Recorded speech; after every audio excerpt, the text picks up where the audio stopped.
तो प्रिय विद्यार्थियों, YouTube चैनल पर आपका एक बार फिर स्वागत है। वीडियो पार्ट नंबर 40 में हम जारी रखेंगे किसी भी युगपत समीकरण, दो चर वाले रैखिक समीकरण का ज्यामितीय निरूपण हम सीखेंगे। इस प्रकार से पिछले वीडियो में हमने सीखा था हल प्राप्त करना, अद्वितीय हल, कोई हल नहीं और अनंत हल। अब जितने भी हल हम प्राप्त करते हैं उनका ज्यामितीय निरूपण करना सीखेंगे इस वीडियो में। उदाहरण नंबर 4 को जारी रखते हुए यहाँ पर तो आप अपने ग्राफ पेपर में दो लंबवत रेखाएं खींचते हैं जिन्हें हम अक्ष कहते हैं। ये एक्स अक्ष है और ये वाई अक्ष है। ये मूल बिंदु O है, ये इधर एक्स डैश से प्रदर्शित करेंगे, इसे वाई डैश से। प्रत्येक लाइन पर इधर दूरी धनात्मक होगी। एक्स अक्ष पर 1 2 3 4 5 6 7। ऐसे ही एक्स अक्ष के ऊपर OY दिशा में दूरी धनात्मक होगी। 1 2 3 4 5 और आगे तक बढ़ा सकते हैं जितनी हमें मानों की आवश्यकता पड़ेगी। इधर भी बढ़ा सकते हैं 8 6 7 और 8। आवश्यकता के अनुसार माइनस में इधर दूरियां ऋणात्मक होंगी। -1 -2 -3 -4 -5। इधर OY डैश दिशा में y अक्ष पर दूरी ऋणात्मक होगी। -1 -2 -3 -4 -5। अब दोनों टेबलों के जो मान हैं, निर्देशांक हैं, उनको हम ग्राफ पर आलेखित करेंगे। x का निर्देशांक x 8 और y -1, 8 और y -1 ये रहा।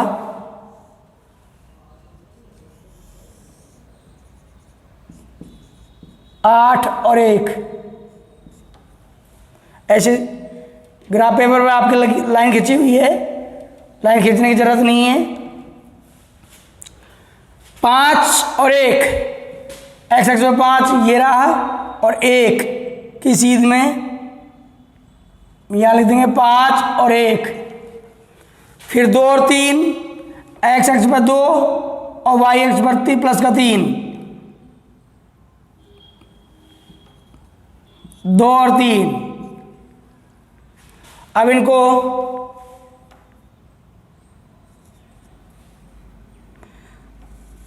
पैमाने की सहायता से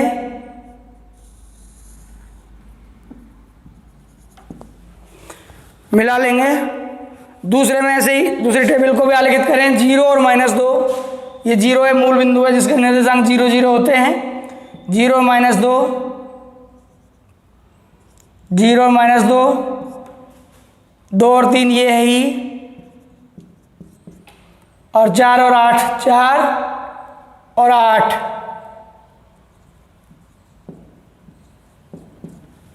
इनको भी मिलाएं। सीधी लाइन खींच करके 4 और 8 हो गया। इस प्रकार ये दोनों लाइन P पर प्रतिच्छेद कर रही हैं।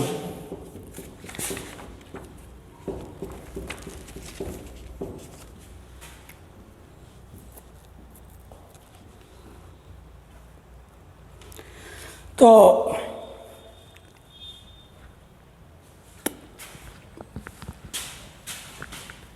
दोनों समीकरणों से प्राप्त रेखाएं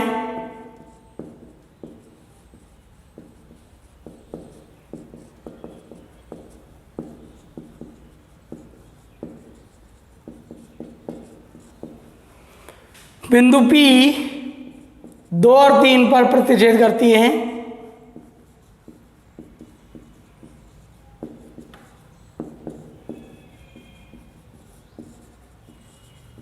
अतः x बराबर 2 और y बराबर 3 समीकरण युग्म का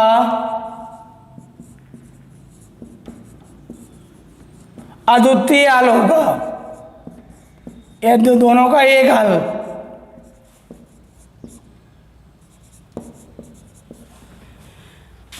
तो हमें एक चीज की जानकारी मिली, जब दोनों समीकरण संतुष्ट होते हैं किसी एक हल से तो वो उनका एक अद्वितीय हल होता है।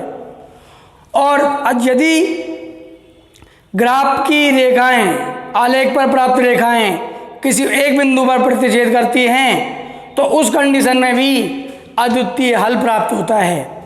बाद में हम इन्हें नोट कर लेंगे कि कौन सी परिस्थिति में अद्वितीय हल है और कौन सी परिस्थिति में अनंत हल है, कौन सी परिस्थिति में कोई हल नहीं है।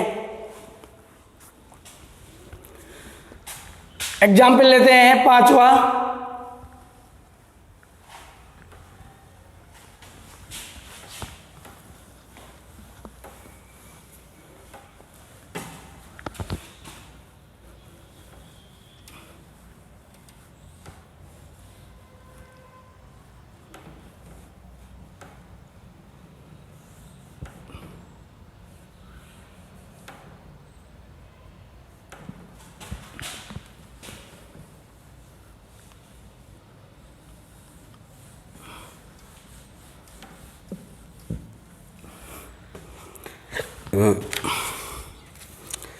पांचवा एग्जाम्पल है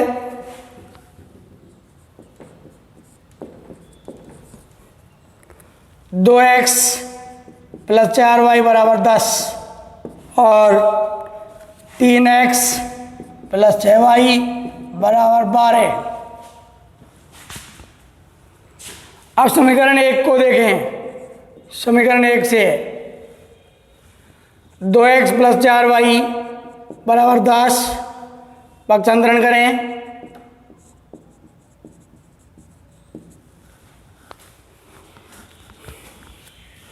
दो एक्स बराबर 10 - 4y, x बराबर, इन दोनों में से 2 कॉमन निकाल लें।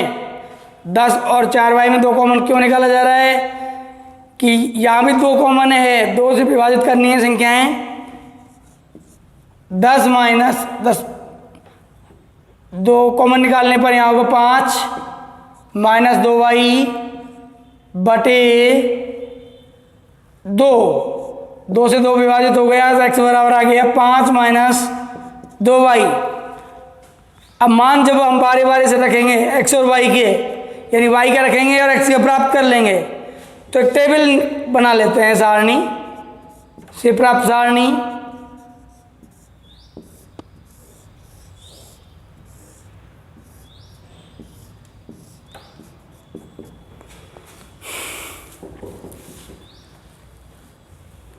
y का मान हमने रखा सबसे पहले 0, तो 5 2 गुणा 0 करेंगे, 0 आ रहा है। 5 में से 0 घटाएंगे तो 5 आएगा, x का मान हो जाएगा 5। 1 रखें तो 2 गुणा 1 करने पर 2, 5 में से 2 घटाएं 3, x का मान 3 प्राप्त होगा। ऐसे ही 2 रखें तो 2 दूने 4, 5 में से 4 घटाएं तो 1 मान प्राप्त होगा। अब समीकरण 2 को लें। समीकरण 2 से 3x + 6y = 12, 3 का भाग दे लो इसमें यही, या x + 2y = 6 पक्षांतरण करें तो x बराबर 6 - 2y से प्राप्त सारणी।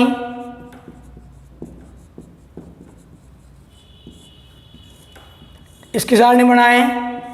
पहले की तरह हम y के चर y के मान रखेंगे और x के मान प्राप्त कर लेंगे। y का मान पूर्व की भांति 0 रखा, 2 गुणा 0 की तो 0 आया, 6 में से 0 माइनस की तो 6। 1 रखेंगे, 2 गुणा 1 रखने पर 2, 6 - 2 4, तो x बराबर हो गया 4, 2 रखें, 2 इंटू 2 4, 6 माइनस 4 2। अब दोनों टेबल्स को हम ग्राफ पेपर पर आलेखित करेंगे। पहले में 5, पहले x का मान 5 पर y का मान 0 है, तो 5 और 0। दूसरा x के मान 3 पर y का मान 1 है, 3 पर y का मान 1। फिर 1 पर 2 है, 1 पर 2। इन तीनों को पैमाने की सहायता से मिला देंगे। ऐसे ही यहाँ 6 पर 0 है, 6 पर 0, 4 और 1, 4 पर 1,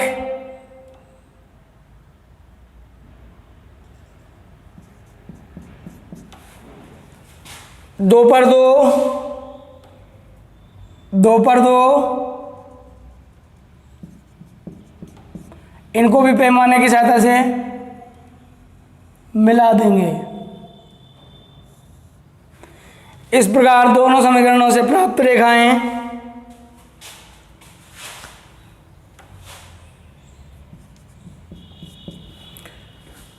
कैसी हैं? समानांतर रेखाएं हैं। ये कितनी आगे तक बढ़ाई जाएं, आगे तक कभी नहीं प्रतिच्छेद करेंगी, मिलेंगी नहीं ये। तो दोनों समीकरणों से प्राप्त रेखाएं समानांतर हैं। और जब समांतर रेखा होती हैं तो कोई भी एक हल दोनों समीकरणों को संतुष्ट नहीं कर सकता। अतः समीकरण युग्म का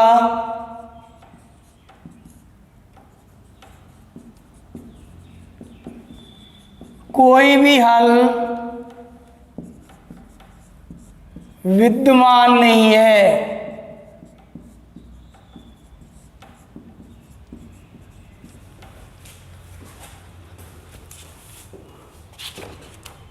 अगला उदाहरण लेते हैं। जैसे हमने ले लिया उदाहरण नंबर 6,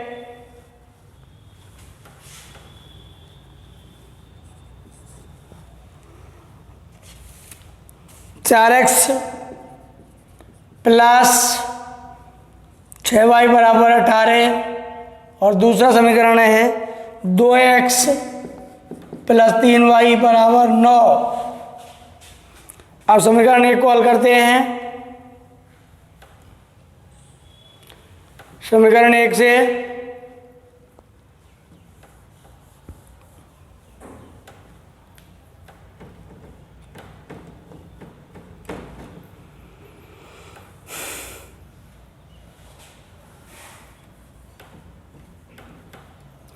इसी प्रकार दोनों समीकरणों से हम टेबल प्राप्त करेंगे। तो ये हो गई समीकरण 1 से 4x प्लस 2y 6y बराबर 18। दोनों पक्षों में 2 का भाग देते हैं तो या 2x प्लस 3y बराबर 9। पक्षांतरण करते हैं तो 2x बराबर 9 माइनस 3y और x बराबर आएगा 9 माइनस 3y अपॉन 2। अब पूर्व की भांति चर y के कोई भी मान हम रखेंगे और x का प्राप्त करते रहेंगे। चर y का हम मान रखते हैं। सबसे पहले 1 रख के देखें तो 3 गुणा 1 करने पर 3, 9 माइनस 3 करने पर 6, 6 में 2 का भाग देते हैं तो 3। अगला मान लेते हैं जब हर में 2 हो, किसी भी समीकरण के हर में 2 है तो चर के 2 मान आगे बढ़ाओ। अब लेते हैं 3, 9 माइनस 3 गुणा 3, 9 माइनस 9 0, 0 में 2 का भाग देंगे तो 0। और ऐसे ही 5 लेते हैं तो 9 माइनस 3 गुणा 5, 9 माइनस 5 × 15 माइनस 6 में 2 का भाग देते हैं तो -3। अब दूसरा समीकरण ले लेते हैं। समीकरण 2 से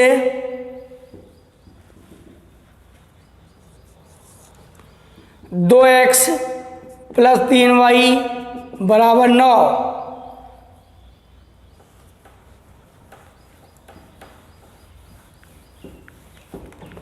पक्षांतरण करें। 2x बराबर 9 माइनस 3y, इसलिए x बराबर 9 माइनस 3y बटे 2।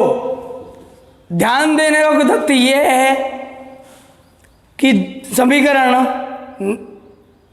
की जो अब तक स्थिति है 2x प्लस 3y बराबर 9, इधर भी 2x प्लस 3y बराबर 9, x बराबर 9 माइनस 3y बटे 2, x बराबर 9 माइनस 3y बटे 2, बिल्कुल समान स्थिति है।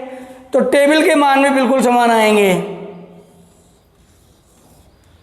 से प्राप्त सारणी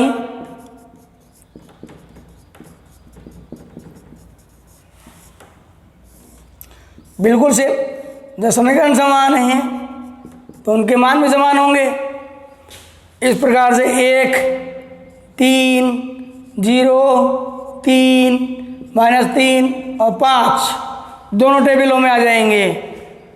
और अब इनको आलेखित करते हैं।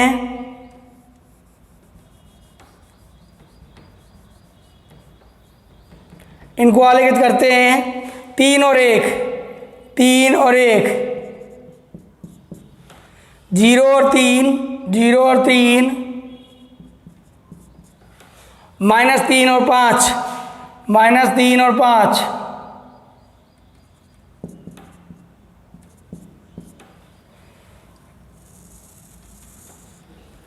पैमाने की सहायता से इन्हें मिला देंगे। दूसरे पे देखें 3 और 1, 3 और 1 ये है ही, 0 और 3, 0 3 भी ये है ही, 0 और 3, और माइनस 3 और 5, माइनस 3 और 5 भी यही है। इस प्रकार से दोनों समीकरणों के मानों की जो रेखा है वो एक ही है, यानी रेखा एक नहीं है। ऐसा लगता है कि ये दोनों की रेखा एक ही है। रेखा दो हैं, समीकरण दो हैं तो रेखा दो हैं, लेकिन एक दूसरे के ऊपर अध्यारोपित हैं, रखी हुई हैं, संपाती हैं। ऐसी रेखाओं को संपाती रेखा कहलाती है। तो लिख देंगे दोनों समीकरणों से प्राप्त रेखाएं संपाती हैं, अतः समीकरण युग्म के ऐसी परिस्थिति में अपरिमित रूप से, अपरिमित रूप से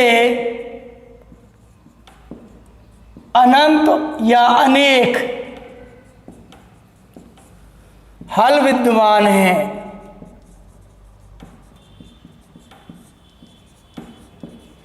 इस प्रकार से हम तीनों प्रकार का ज्यामितीय निरूपण हमने किया आलेख का, और अब हम तीनों ज्यामितीय आलेखन करने के बाद 3 प्रकार के हलों की प्रकृति की एक टेबल की रचना करते हैं।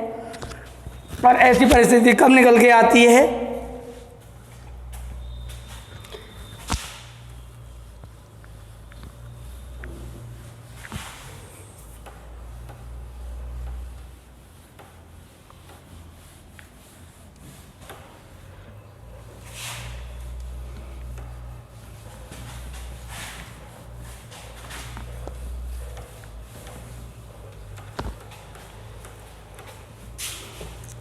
तो तुलनात्मक सारणी है, एक तुलनात्मक सारणी। इसको विद्यार्थी ध्यान रखेंगे, याद रखेंगे।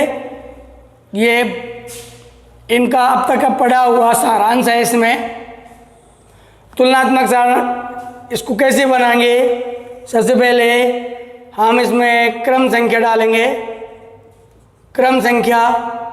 उसके बाद समीकरण युग्म लिखेंगे,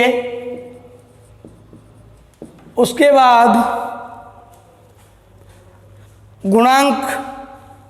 गुणांकों की तुलना करेंगे, गुणांक या अनुपातों की तुलना करेंगे। उसके बाद तय करेंगे कि हल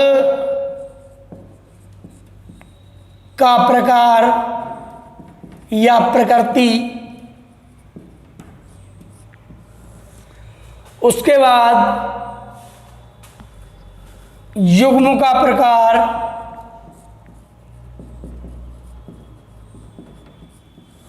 और आलेख पर प्राप्त, ग्राफ पर प्राप्त रेखाएं, ग्राफ पर प्राप्त रेखाएं कैसी होती हैं, जो अभी हमने ज्यामिति निरूपण किया था तब मिली थी वो रेखाएं। तो क्रम संख्या नंबर 1, सबसे पहले 2 समीकरण युग्म लिखो इसमें कि a1x plus b1y plus c1 बराबर 0। a2x दूसरा समीकरण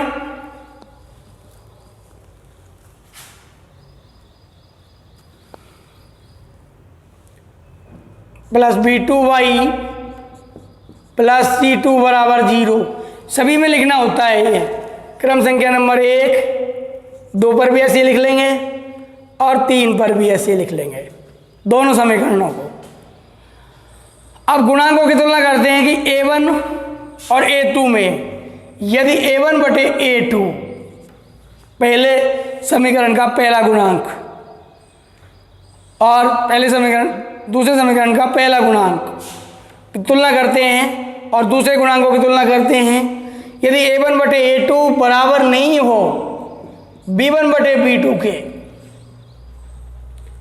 ये इन दोनों के भिन्न बनाई तो ये बराबर नहीं हो, तो उस परिस्थिति में हल होता है अद्वितीय हल। अद्वितीय हल होता है तो समीकरण युग्म का, पूरे समीकरण युग्म का अद्वितीय हल होगा। और जिसका कोई हल है तो वो कुछ भी हो, चाहे समस्या हो चाहे अन्य कोई चीज़ हो, तो वो संगत होती है, तो ये युग्म संगत होगा। और ऐसी परिस्थिति में ग्राफ पर प्राप्त रेखाएं प्रतिच्छेदी या एक बिंदु पर प्रतिच्छेद करती हैं।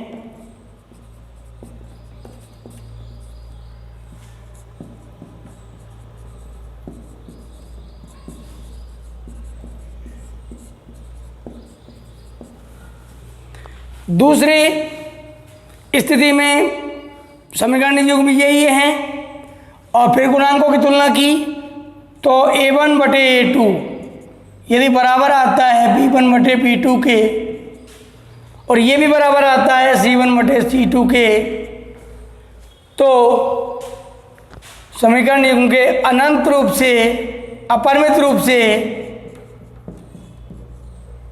अपरिमित रूप से अनंत हल होते हैं।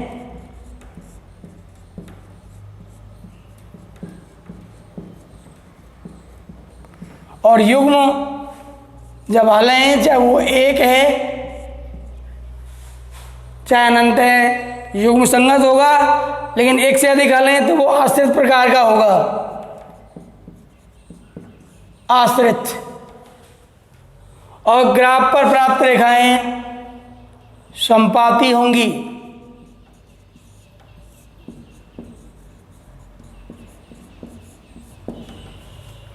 और यदि फिर तीसरी कंडीशन में समीकरण युग्म में वही है, गुणांकों की तुलना करते हैं, तो यदि a1 बटे a2 बराबर हो b1 बटे b2 के परंतु बराबर नहीं हो c1 बटे c2 के, तो उस समीकरण युग्म का कोई हल विद्यमान नहीं होता, कोई हल विद्यमान नहीं होता। और समीकरण युग्म असंगत होता है और ग्राफ पर रेखाएं प्राप्त रेखाएं समानांतर होती हैं। इस प्रकार से हमको ये कंडीशंस याद रखनी है, तभी जाकर के हम सफलतापूर्वक आगे के प्रश्नों को हल कर पाएंगे। और समीकरण युग्मों को आलेखीय विधि से हल करने के लिए हमें इंतज़ार करना होगा अगले वीडियो का। लेते हैं आपसे इजाज़त। नमस्कार।